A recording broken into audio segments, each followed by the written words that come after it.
दिग्दर्शी education channel में आपका स्वागत है। दिग्दर्शी एजुकेशन चैनल में आपको कोई भी सब्जेक्ट एकदम शुरू से पढ़ाया जाता है, बेसिकली पढ़ाया जाता है। यानी जो भी बच्चा कुछ भी नहीं जानता है उसके लिए दिग्दर्शी एजुकेशन चैनल सूटेबल है, क्योंकि यहाँ पे एकदम बेसिकली पढ़ाया जाता है। तो हम आप के लिए आज लाने वाले हैं ग्रामर व्याकरण का सेशन, यानी इंग्लिश व्याकरण की बात कर रहे हैं, इंग्लिश ग्रामर की।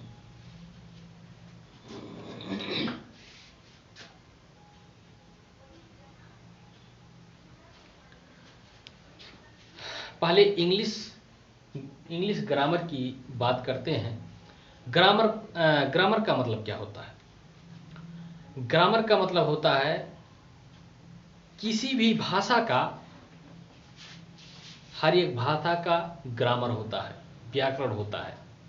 यानी उस भाषा को सुचारू रूप से, सही ढंग से, सही तरीके से कैसे समझा जाए, कैसे लिखा जाए और किस प्रकार से उसको बोला जाए, यानी सुचारू रूप से उसको पढ़ने, लिखने और बोलने के लिए जिस तरीके का, जिस नियम का हम प्रयोग करते हैं, वही नियम क्या होता है? ग्रामर, व्याकरण। तो इस हिसाब से हम इसकी परिभाषा व्यक्त करेंगे कि जिन नियमों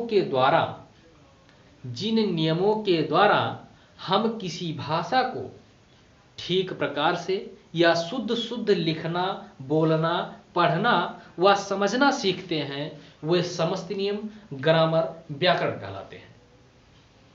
तो इस प्रकार से ये ग्रामर की परिभाषा है। और यहाँ पे हम इंग्लिश ग्रामर की बात कर रहे हैं, तो इंग्लिश ग्रामर का शुरुआत करने से पहले हमको इंग्लिश अल्फ़ाबेट के बारे में जानना जरूरी है। और हम इंग्लिश अल्फ़ाबेट से ही शुरू करेंगे, क्योंकि हम ये चीज़ बताए हैं कि जो है दिग्दर्शी एजुकेशन चैनल में आपको जो है हर एक चीज़ बेसिक से पढ़ाया जाता है। तो एकदम बेसिकली से यहाँ पे बेसिक से पढ़ाया जाएगा आपको। और थोड़ा सा केयर कीजिए, ध्यान दीजिए, और समझ में आता है तो लाइक, सब्सक्राइब और शेयर जरूर कीजिएगा। और वीडियो को लास्ट तक देखिए, जिससे बहुत बढ़िया से समझ में आ जाएगा आपको। ठीक है, देखिए इंग्लिश अल्फ़ाबेट।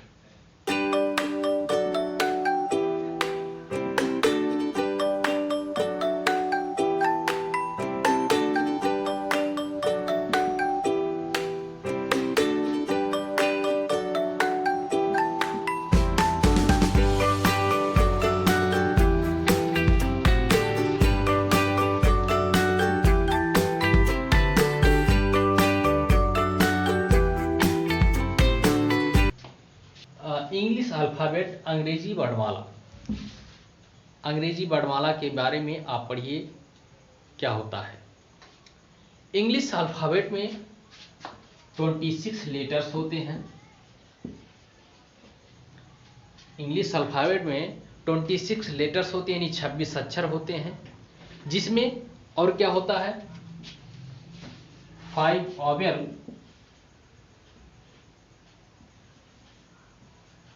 5 वॉवेल और शेष 21 कॉन्सोनेंट। यानी 5 वॉवेल्स और 21 कॉन्सोनेंट्स होते हैं। 5 वॉवेल्स कौन होते हैं? ए, ई, आई, ओ, यू। ये 5 वॉवेल होते हैं। इनको छोड़कर जितने भी 21 बचते हैं वे सभी क्या होते हैं? कॉन्सोनेंट्स होते हैं। बाकी शेष क्या हैं? B, C, D, F, G, H, J, K, L, M, N, P, Q, R, S, T, V, W, X, Y, Z. ये 21 यानी 21 कॉन्सोनेंट्स होते हैं। यानी इंग्लिश अल्फ़ाबेट में, अंग्रेजी वर्णमाला में 26 लेटर्स, जिनमें 5 वॉवेल्स और 21 कॉन्सोनेंट्स होते हैं।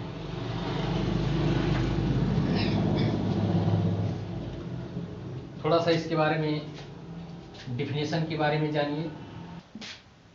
लेटर, हमने कहा लेटर, हिंदी इसकी होती है अक्षर। इसकी परिभाषा क्या होती है?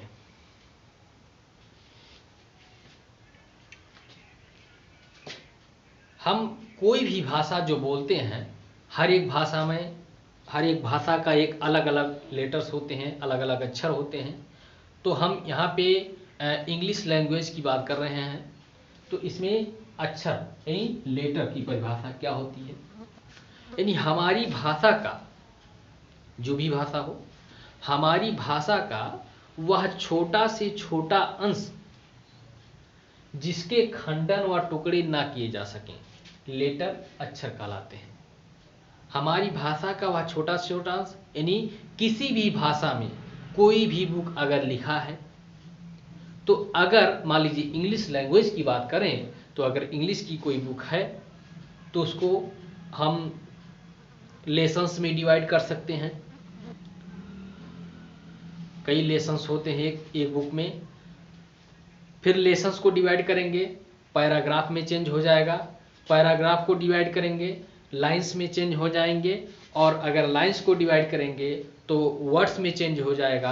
अब वर्ड्स को जब डिवाइड करेंगे तो लेटर्स यानी अक्षरों में चेंज हो जाएंगे। अब अक्षर को तोड़ के देखिए, यानी यह सबसे छोटी इकाई है, यानी हमारी भाषा की यह सबसे छोटी इकाई है। इसीलिए कहा गया है हमारी भाषा का वह छोटा से छोटा अंश जिसके खंडन व टुकड़े ना किए जा सकें, वह लेटर अक्षर कहलाता है। इसीलिए इसकी परिभाषा इस प्रकार से बनाई गई है, यानी इसका खंडन हम नहीं कर सकते हैं।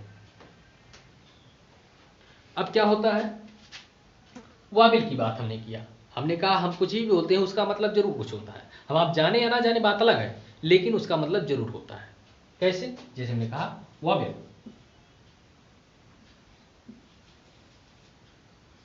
वाबिल यानी स्वर,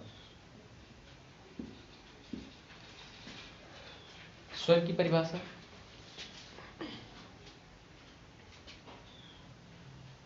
वे अक्षर जो बिना किसी, वे अक्षर जो बिना किसी दूसरे अक्षर की सहायता से बोले जाते हैं या उच्चारित किए जाते हैं, वावेल स्वर कहलाते हैं। यानी इन्हें किसी दूसरे लोगों की जरूरत नहीं है, किसी दूसरे अक्षर की जरूरत नहीं है, ये अपने आप में परिपूर्ण है, ये धनाढ्य व्यक्ति है, इसे किसी की आवश्यकता नहीं है। ये वावेल स्वर, यानी वे अक्षर जो बिना किसी दूसरे अक्षर की सहायता से, बिना किसी दूसरे अक्षर की सहायता से उच्चारित किए जाते हैं, बोले जाते हैं, स्वर कहा जाता है। जैसे ए, ई, आई, ओ, यू, इसमें दूसरे अक्षर की आवश्यकता नहीं है। लेकिन अगर कॉन्सोनेंट की बात करें, देखिए